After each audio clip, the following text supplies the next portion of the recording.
I feel like a rock star. Okay. Hello, everyone. Welcome to Challenging Your Assumptions. My name is Kristina Fox, and I want to talk to you today about, we talk a lot about how great technical skills are an important aspect to being an engineer. Well, technical skills are one thing, but the thing that really sets a lot of us apart, a lot of us as engineers apart, is the ability to keep an open mind when it comes to looking at things from all sorts of angles.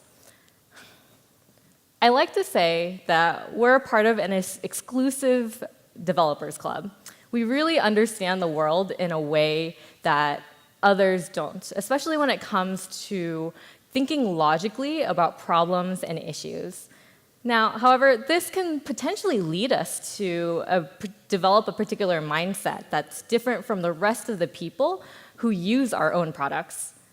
What's interesting about this experience, too, is the more experience that you have developing software, the harder you can potentially fall into this assumption trap.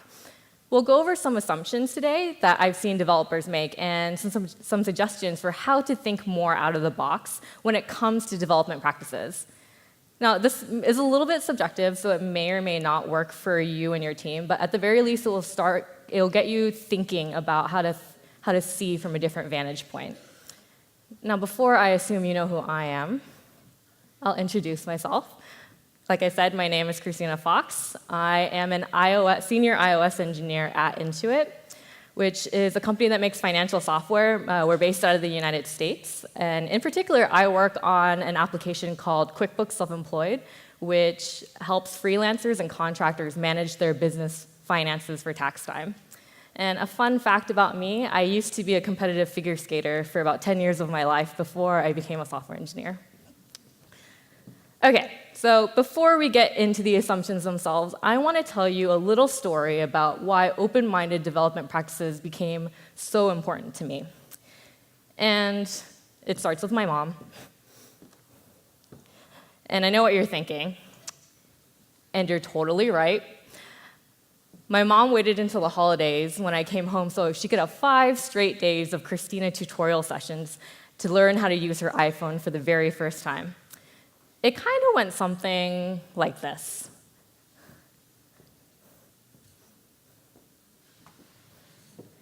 That's me, if you can't tell.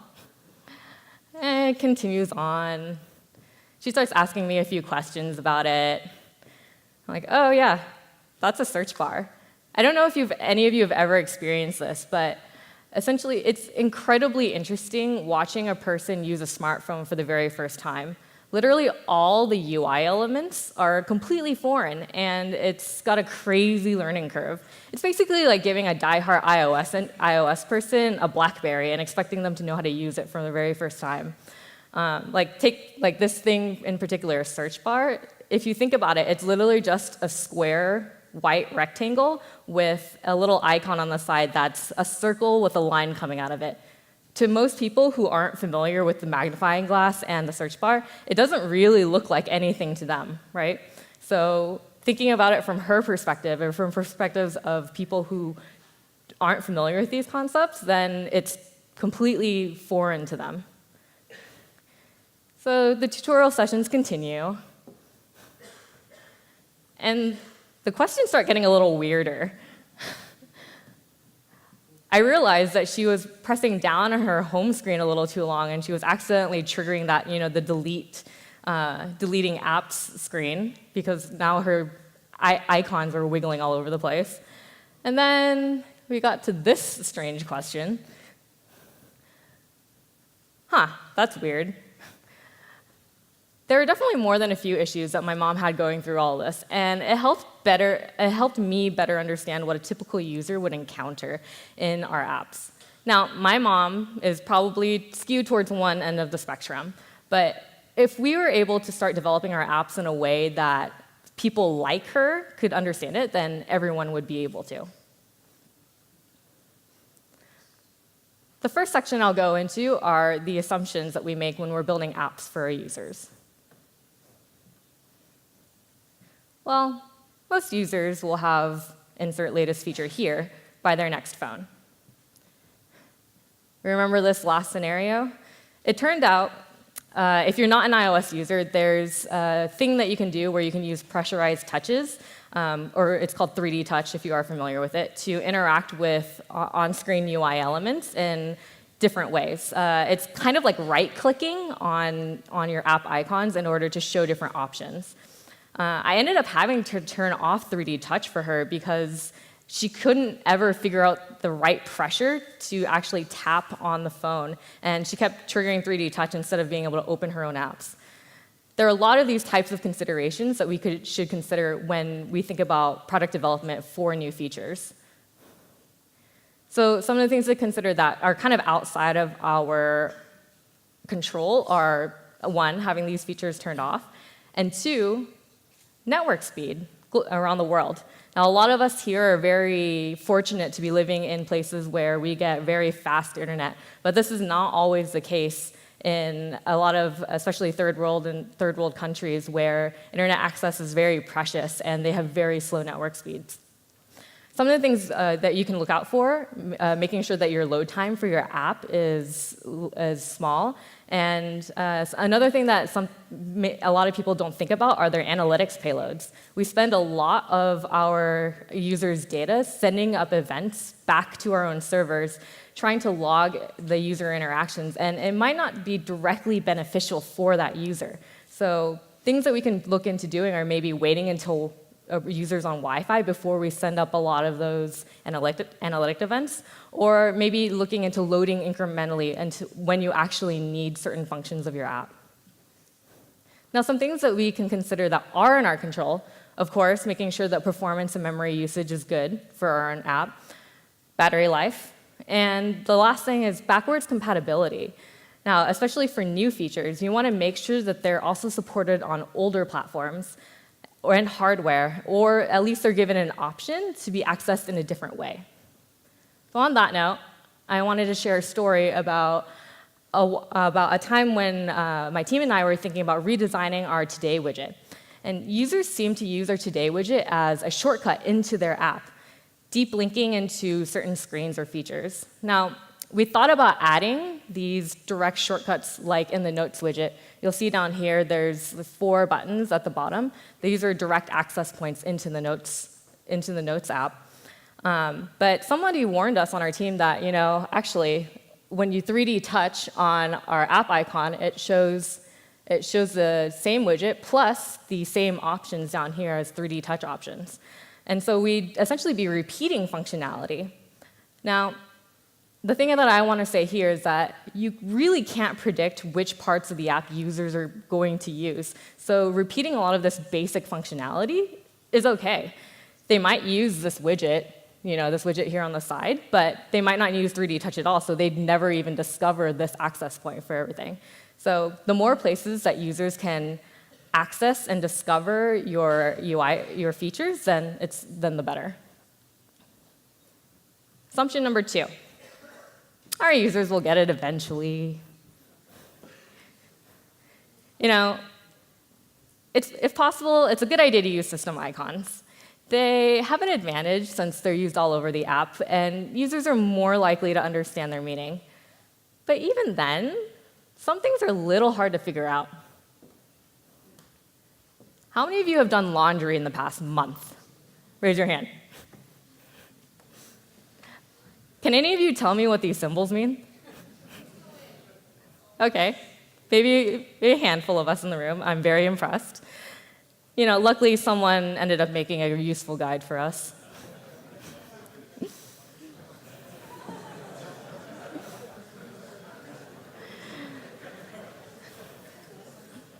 At the end of the day, anything that gives your user more mental stress will make it much harder for them to use your app. Things like this in particular.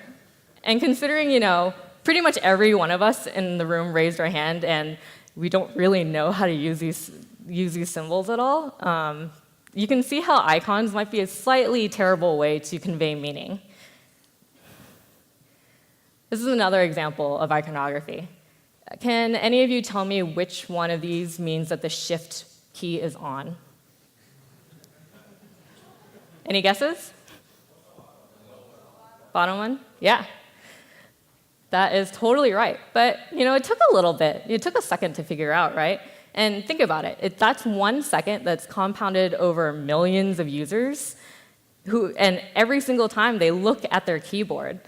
Talk about a lot of wasted time and mental energy. I really love the fix for this, though. So this is back in iOS 8, and in iOS version 9, it looks exactly the same. But you see here, now they've changed the context around it. So you don't necessarily need to change the icon itself, but change things around it to help convey the meaning a little bit better. One last thing I want to mention in this section is that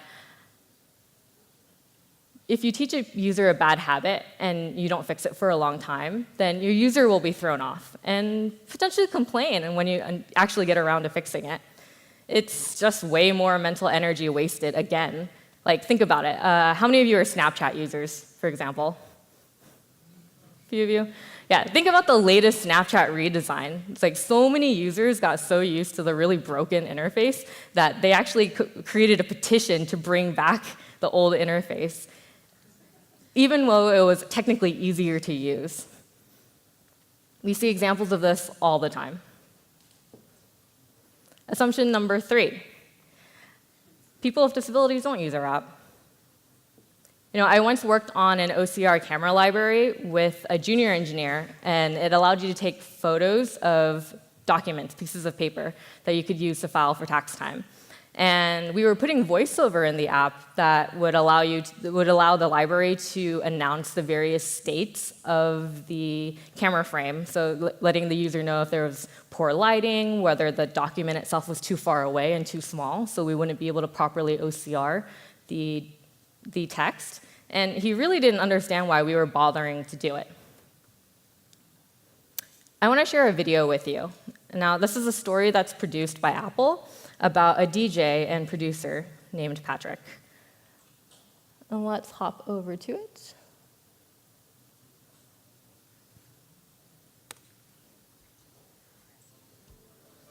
Picture 1, a citrus printed plastic bottle. It's a big thing when you're a father and you want to participate. Picture 3 is garlic powder. Ha! Picture 3 is person holding white onions. Oh. Hey, Daddy. What's up, baby? Not just make food, but make excellent food. Where I see my wife take her shoes off and say, "Give me some more." And my kids lick their chops. I said, "Daddy, that was great."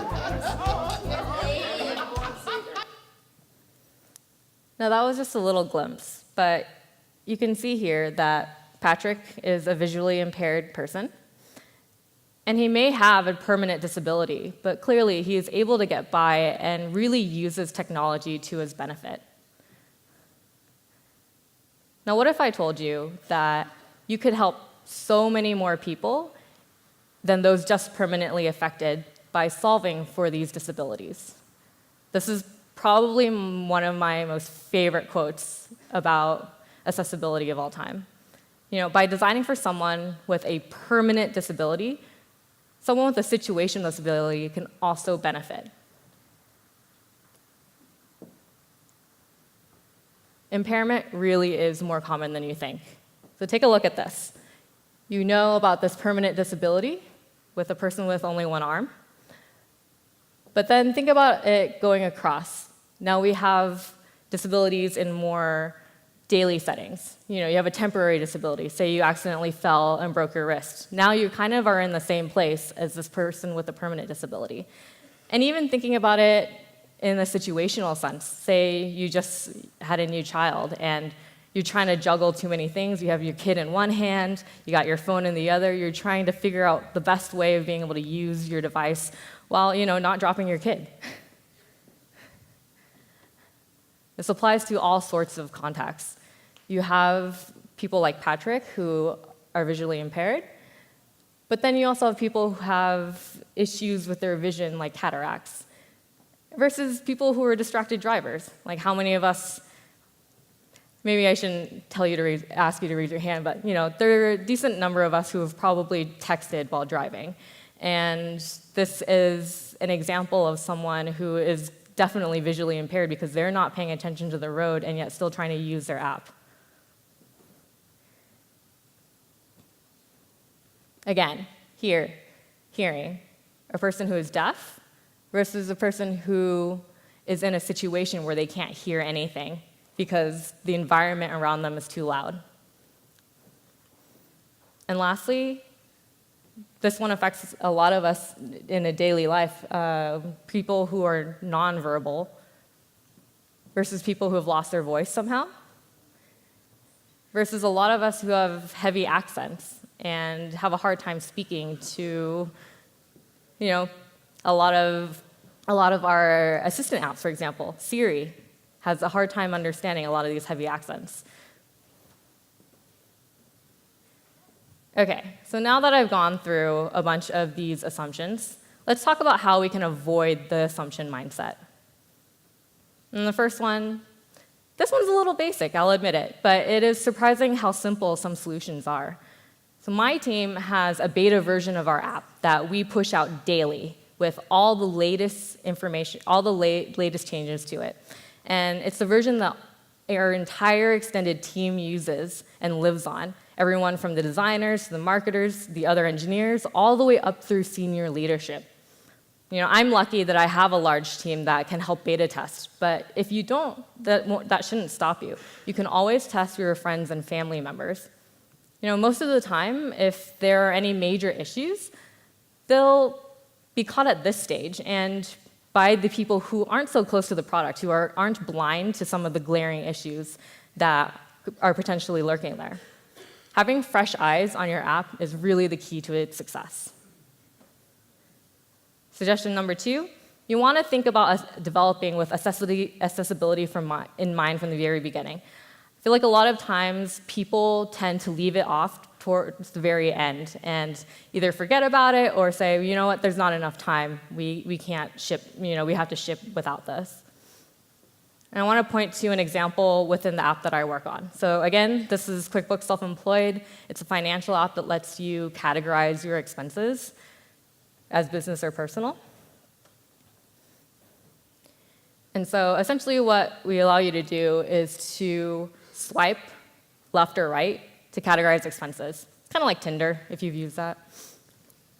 So there's a way to categorize. So when you're using VoiceOver, though, this is basically an impossible interaction to use because the way VoiceOver works is you tap on one of the rows to get it to read the information to you, and then tapping on it again, and then you tap on it again to interact with it. But unfortunately, that swiping gesture just doesn't work in this case. Now, we do have a workaround for it. When you tap into one of those rows, it goes into a detail view that allows you to actually categorize business or personal here. But remember this quote? This comes back to the idea that you don't want to deprioritize bugs with known workarounds. It always makes things worse for your users in the end, especially if they have to unlearn a habit later. What we ended up doing to fix this was adding in a customized 3-finger gesture. So now in that swiping screen, anyone that has VoiceOver on can use 3 fingers and then be able to do that same swiping interaction, allowing them to get the full use of the app without having to compromise the VoiceOver that they need to actually understand it. And the last one, this is probably my favorite suggestion. You want to get in the mind of your users. Now, I don't mean this literally. I don't want you to kidnap a user and saw their head open and jump in. But I have another story to share. So back in the days of boxed software, when you actually had to go to a store to buy a physical disk, my company, Intuit, made a personal finance app called Quicken. And there's this great story about how our co-founder used to hang out near the stand in the office supply stores where he was selling these boxes of software to chat with potential customers. So I don't know the exact details, but I like to imagine it went something like this. This is my co-founder, the blonde guy. Hi, I noticed that you're planning to purchase this box software. The customer, yeah? What do you want? Hey, do you mind if I go to your house and see how you install it? What? Don't worry, you can trust me. Sure, okay, I guess.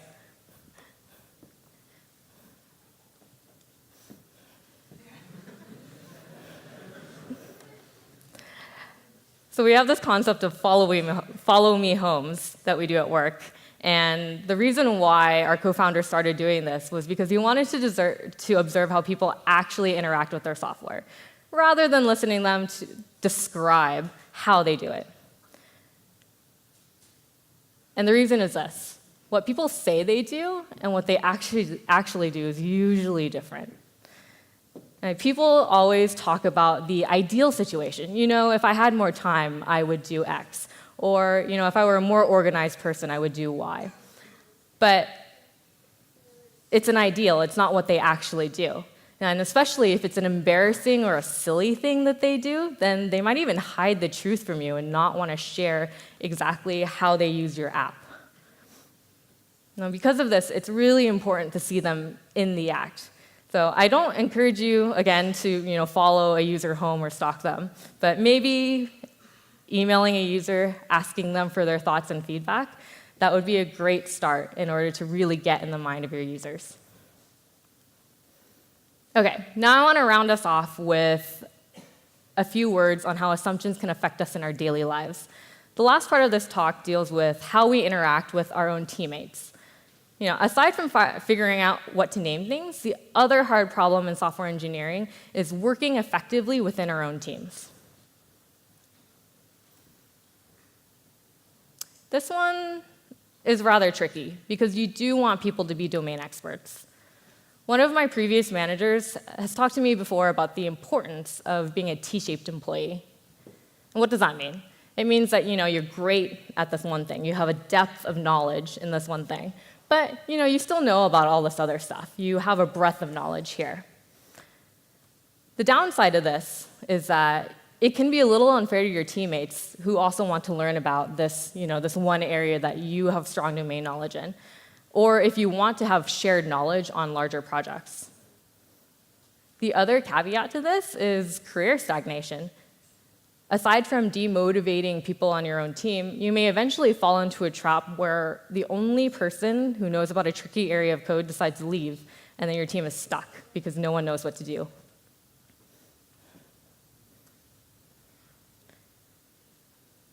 Tom didn't say anything during our meeting, so he probably doesn't have an opinion about it.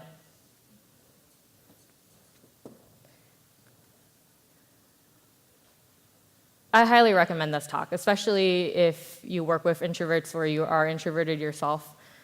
One of the ideas that Susan Cain brings up is that we all have different zones of stimulation that we work well in. We need to consider what the right zone of stimulation is for you and for your own coworkers. Maybe meetings aren't the right place for some people to voice their opinion. Maybe it's over Slack. Maybe it's in one-on-one conversations. And if you figure out how people work and the best way they work effectively, then you'll be able to pull greater ideas out of them.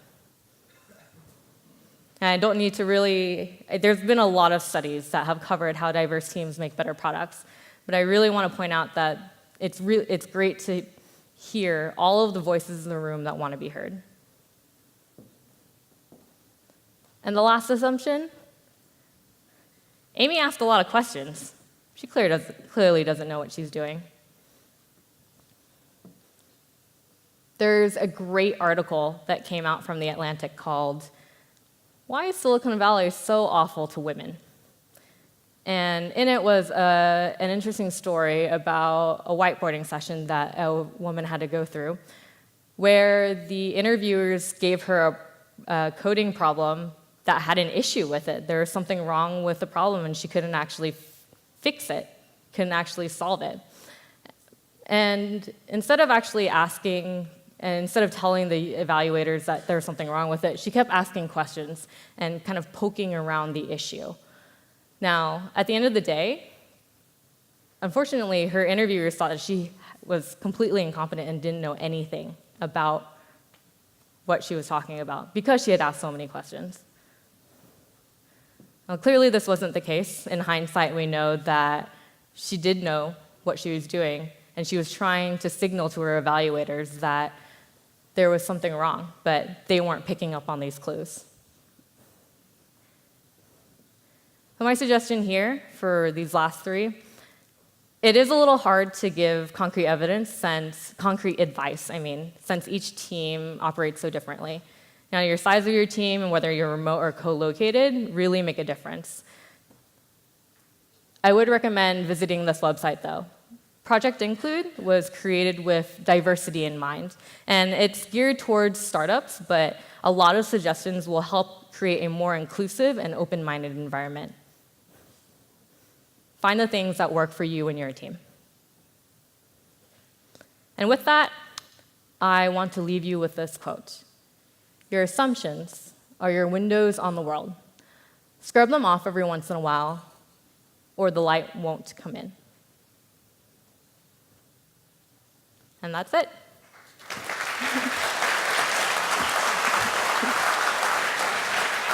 Thank you. Thank you. So you're clearly a conference professional. You finished with 2 minutes to go. And you're clearly a professional audience. Oh, there were 2 questions here a second ago. So one question I found interesting here. Any tips on adjusting your team's workflow to better integrate people with disabilities, parenthesis, e.g. a JavaScript developer? I hope you're not implying what I think you're implying.